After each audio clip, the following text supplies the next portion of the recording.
Hi, Adam. Thanks for Hey, joining me today. Today, we're going to have a conversation about using positivity to help us achieve racial equality inside of organizations. Um, I've talked a lot about how important a positive mindset is in overcoming challenges and getting things done. And it's a tool that I really do believe can help us achieve and lead to racial equality. So I'm pleased to have this conversation with you today, Adam. Thank you for joining me and being willing to take your time and do this. And I'm going to go ahead and start with saying, do you want to introduce yourself and then just intro also like how we know each other, what you do and how we know each other? absolutely. Well, one, Steve, thanks for having me. I truly appreciate the time that we've spent together getting to this point, and then also just being able to have this conversation. I think, we met a couple years ago while working here at Dell.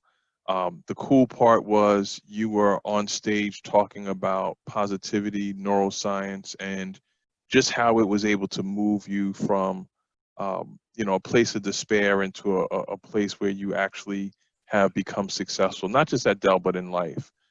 And so having been one of the facilitators and having the opportunity to introduce you at that time, we were able to build a relationship where we're now here.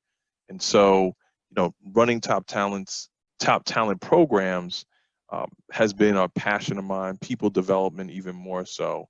And obviously this subject as it relates to, equality within the workplace, bridging both the digital divide and the social divide are both equally as important. And so I know through both of our work together, we've gotten to this point where it just made sense to have this conversation and really help some folks who may be struggling to get to the next level.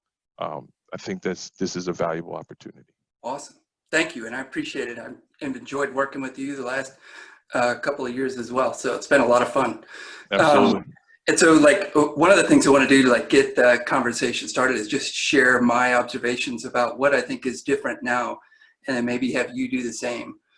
To me, this all changed after the death of George Floyd, and the conversation, we are now able to have these conversations at work. Previously at work, racial diversity in a company like Dell that got how important racial diversity is or diversity is in general inside the company and makes good business decision to make good business decisions or makes good business sense. But you just wanted to set it up to where you could have that, but you couldn't really, in my view, talk about race. To me, it was the third rail. You just worked with someone who happened to be Black, but you never talked about race with them. And now that's changed, and now we can have this. We can have this conversation. Right.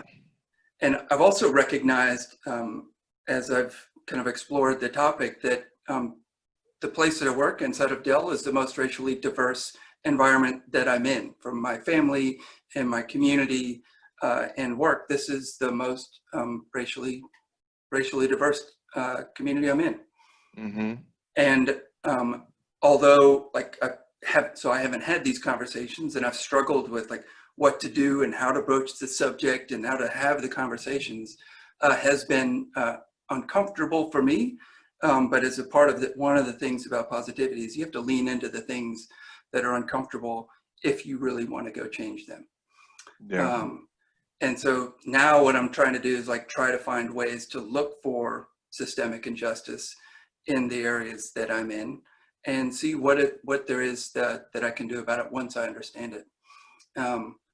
And like the topic about positivity for me and how it relates to this, positivity and your mindset, if you bring a positive mindset, it's very powerful to overcome tough situations and solve tough problems. And you have to lean into those problems and feel whatever emotions come up and be ready for them, not just positive emotions, but uncomfortable emotions as well. Right. And then the other thing is break down these big problems into small steps, tangible things that you can go and do. So anyway, it's kind of, I kind of went all over the place, but that's kind of my thoughts around this topic and how positivity relates to it. Yeah, well, I'll say this because, as we started kind of on this journey together and we spoke about, you know, coming to this point, I think, that piece around the third rail, I think is important, because there are folks who, and we often talk about allies, right? I think there's a lot of folks who have found themselves wanting to be allies, but not knowing what to do, wanting to have the conversations, but not knowing where to start. Leaders are often, they're in a conundrum. They're in a situation where if they ask the wrong questions, or they, in an attempt to do the right thing, do what might be culturally the wrong thing, the risk of doing that is so much higher than the reward of trying to do something better, right? So like, the reality is, we often talk about failing fast at Dell, or just failing fast in life in general, like going through those tough spots so that we can get to the better spots. After Floyd and when there's so many other people that are included in that, it's just that one situation seems to be the one that stuck the most in corporate and has moved everybody to the table faster, like a Breonna Taylor. I think the one thing that I can say is that more people are now being given the license to have the conversation to try to make change. And I think Yeah. that's where the success piece comes in, and that's where the positive. Because you and I talk about positivity, that's where the positivity really comes in, not just in the word, but in the action. I think having a positive mindset would allow you to recognize injustices, but not necessarily force you to do anything about it. Now we're at a point where we're being given license to go and do something versus just talk about it. And so conversations like the one we're having today make a lot of sense, because it's how do two people who don't look alike find a way to get past some situations, get past some injustices, and at the same time enable one to another to be successful, right? So you coming to the table saying, I've seen these things, it's been a third rail for as long as I can remember. Now that the rail is down, you and I sat and had the conversation. I think that's the biggest piece, right? Like, you often hear those in power have to reach down to those who lack power and pull them up. I can't get out of a hole if that I didn't dig, right? Like, Right. I need the majority in many cases to be sponsors, to be advocates, to help me with my succession planning. But then there's another side to that. I then also have to be willing to assist you in your progress in a way that makes you feel like it's a positive transition. I could spend the better part of our time together, which we don't do this, kind of beating you up for the things that people that look like you may have done to people that look like me. In corporate, it's important that I spend less time doing that with you, and instead you and I identify where some of the inequities exist, where some of the systemic problems exist, and then move through how we can actually work on fixing that. How can I partner with you so that when you see somebody that looks like me, or a woman, you're able to think about them as somebody that you would want to work with, somebody that you'd want to build, somebody that you'd want to invest in, not as somebody who's just different. So Very yeah, well said. Thank you. So what always. I want to do next is maybe talk about, like, what are some things that employees can do, what are things that leaders can do, and what are some things that companies can do to at least get started. Hmm. And I'd say let's start with employees. And I would say, as employees, one of the first things that you can do is learn about the issues. Right. Um, Learn also about yourself and your unconscious biases that you may have, so that you know where you stand right now. Uh, and then talk about it. Like, start having the conversation and be a part of the conversation if it's already going on around you. Contribute. So for me, like an employee, it's really that simple. Learn, reflect on yourself and start engaging in the conversation. Yeah, no, those are great points. I mean, look, I always say that's how we got here, right? Like in our conversation, it's like, hey, I want to learn about and coming educated to the conversation. When right after the Floyd murder, you said to me, hey, let's talk. And it was that week right after where it was like, I've got some things on my mind that I want to share, and I basically said, hey, this is a safe space. Let's because we and what's important to note is having a relationship with a person makes it easier to have these type of conversations, right? So the fact that you could say to me, hey, I've been feeling a way about what's happened and I don't know where to go, can I talk to you? And I can say we have a relationship, so this is not a cold call on discrimination. Right.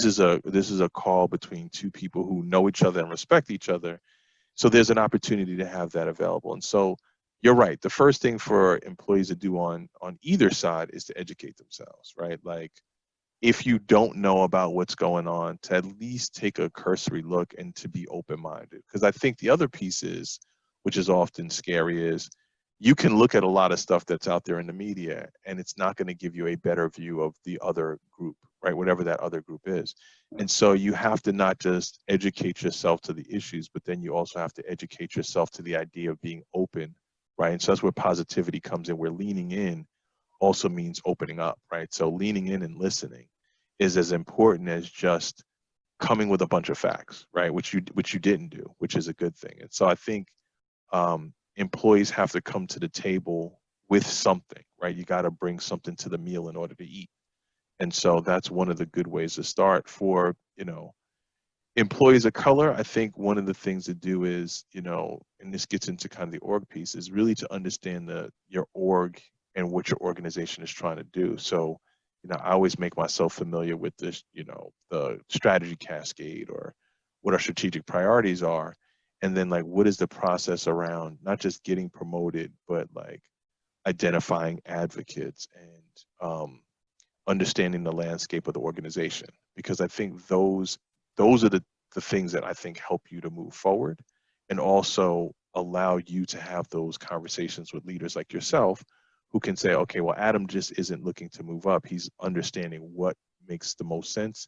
And then he comes with a plan for me to be able to help instead of just things need to change. Very good. All right. So then next would be leaders. So people in position of authority or manager roles, and what are things that leaders can do? And I would say the first thing around that is, uh, first off, is all the things that they're employed to, learn about the issues, understand where you stand and your self-conscious biases. And then the third thing is leveraging your team. One, making sure that you are the one that has the authority to make it a safe place. No one is your team is going to look to you for guidance and whether or not it's okay to have these conversations or to participate in this. And so I think it's vitally important for leaders to let their teams know where they stand, be genuine about it, and tell your teams that you're looking for their help and helping to solve whatever problems are out there. Yeah, everybody, I mean, the term a lot of folks you hear now is psychological safety. And I think when we talk about leaders, I think that's the thing that you want most of all, right? So we talk about inclusive leadership, and often I talk about on a recent call, I talked about brisket, right? Like every time I come to Texas, I love brisket. But do we ever think about the vegetarian, right? Like you're in a group of folks who all eat meat. Does anybody think maybe one of the folks in the group doesn't? Or how about this? How about maybe one of the people in the group that eats meat doesn't want meat today, right? And so do we ever think about the thing that's missing? And so when you translate that into an office environment, often we just assume that everybody is on the same page. Leaders don't often ask for a dissenting opinion, right? We're under time constraints and we're moving things forward. And so we often don't think about, well, where's the dissenting opinion, right? Like when you look at the Supreme Court, the justices, there's always somebody who dissents, right? And they're not looked at as the enemy. They're looked at as the person who is thinking about the future and maybe something that will improve us over time. I mean, even to the point of, the Civil Rights Act of 1964, it had dissenters on that, as Supreme Court justices, and that was able to help write future laws. So, I mean, leaders have to think about those who aren't in the room, specifically when they're not in the room. And then when they are in a room, leaders have to be willing to hear that opinion and make it safe for people who don't think the same to say what they're thinking in their own unique and authentic way of saying it, without penalty, without persecution. And then the other piece is really, my big thing is that leaders have to reach beyond what they can see. I think a lot of our leaders are so busy with demands on, work product. I've often said a lot of our leaders are individual contributors with a team because they have so much going on, and they often own work versus leading people, that it gets very tough to reach past the 2 or 3 people who are constantly in your face. A lot of folks are introverts, and this goes beyond gender and race, but more specifically, it happens, in the areas of gender and race even more so. You have introverts, and then you layer race and ethnicity and gender on top of that. Going past the people who are always in front of you to the people who are the unsung heroes. Asking when you're going through your succession planning, when you're thinking about who's the next person that you decide is going to go into a top talent program, the question becomes, am I looking past those who are the traditional ones that I always look at? Am I only looking at extroverts? What introverts am I missing? I'm leading multiple teams of multiple people. Am I making sure that my leaders are looking to have an inclusive and diverse workforce, right? So like you mentioned, you work, outside of Dell, things don't look as diverse as they do inside Dell. But how do you take what you're learning in Dell and you multiply that? Meaning you want a team that looks diverse. How do you make sure that you build leaders that do the same thing that you do, that think about this the same way that you do? Because that to me is the multiplier. It's not enough for one of us to say, I'm going to take this on. It requires a L4 to make sure that their L5 leaders are doing it, that the L5 leaders, their L6 leaders are doing it, that our HRBPs are making sure that our leaders are doing it. Because there is where it happens. It's like, if somebody signs off on you making a good or bad decision, you feel like it's been signed off on. And so it's like, if we're going to hit like things like the 2030 moonshot goals, or, multiple organizations that are trying to get their arms around, their diversity issues, specifically their US based diversity issues, then you gotta reach past the normal processes so that you can get to the people who are 3 and 4 layers down that nobody's talking to, but everybody knows. Yeah. So you got to change the things that got you here. Exactly. Absolutely. Yeah. So, and so that kind of leads us into the last thing, like for our companies, what are things that companies need to do to move the ball forward? And the thing I would say is they have to, one is just start doing something. Right. You gotta take some action. Silence and inaction is not okay Right. at this point. And if you don't already, and I think I'm very thankful to work for a company that gets diversity. But if you happen to work for a company that doesn't really understand why this is so important, get to understand why diversity makes such a big difference to an organization and to a company's success. I think you've got to encourage dialogue on the topic.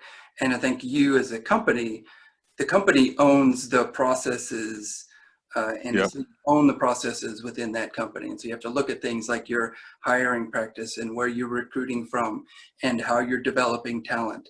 And you have to look at all of those practices and see if you can find any adjustments that you need that can make you more diverse organization and get those business advantages. Yeah. No, I mean, Steve, those are great points. I always feel like the words and then the actions, right? Like you always hear people say a picture's worth 1,000 words. But unless you know what words are, the picture can't speak to the words that are the 1,000 words that you're talking about. And so I think you have to do both, right? So to your point, I think we work for a great company in the sense of getting the message out early. The movement I think is very important as it relates to things like listening sessions, a lot of opportunities to have people talk and discuss. I think those are all great. I think the next piece is then really about trying to get to the next level, which is the actionable components and steps. And so I think we're getting there, right? Like I think there's a lot of organizations that have hired diversity leads, right? And I think that some of that is artificial, right? Like you hire somebody and it starts to look like tokenism because diversity, equity, and inclusion is owned by everybody. Right. I Yeah. said you Can't give it really to one want person. right. You can't give it to one person. And more importantly, it's like if you really want to see movement, start giving people the P&L, right? Like you want to see like the real parts of an organization are owned by the people who own the businesses. It's like you want to see true change, give a person a color, give a woman a shot to run a P&L. Once you do that, I mean, the diversity component starts to change itself. I think you build the engine and then the car starts to run. But if you continue to put on the window dressing, right? I can paint a car, I can put new windows on it, I can put new doors on it. But if I don't put an engine in it, it won't drive. And so we have to do more than just the window dressing. And so I think we're all trying to find ways to get that done. Yeah, I think it's great points. So kind of ending this kind of back to the positivity message, the mindset that you bring to this matters. Yes. You have to come at it with an optimistic, positive mindset that this is a problem I want to dig into, I want to understand it, and I want to solve it. I'd say leading with a purpose and living with a purpose is an important aspect of this, and be purpose driven, be purposeful about solving this problem in your organization or in the area that you influence. Again, breaking down these, because you're going to find big problems or things that may be difficult to fix. Break these big problems into small goals and things that you can bite off, things that you control, and be ready for some unpleasant emotions to come up. If something gets exposed and you realize, oh man, I've been playing a role in this, like you're going to feel some emotions that you may not, that are unpleasant. Right. And I'd say, lean into it if you do. It was one of the things I learned is about being Mr. Positivity is you can't be positive all the time. It doesn't work. So if you do feel the unpleasant emotions because you've learned something that's uncomfortable, lean into it. Find out what those emotions are trying to tell you, because they are helping you understand the situation and helping you decide the appropriate action to take. But in the end, it's all about that. You've got to take action. Absolutely. Any final thoughts, Adam, before we wrap up? I want to thank you for this opportunity, but more importantly, it takes folks like yourself, Steve, who think differently, do differently, and act differently for us to continue to move this forward. And so, I'm as much a part of this to you as you are to me. And I feel like we are allies in this together. And so I just thank you for continuing to be an ally. You're very welcome, and I'm happy to do it. Thanks for helping me through this as well. Appreciate you being patient with me. Always, man. Talk to you later. All right. See you soon.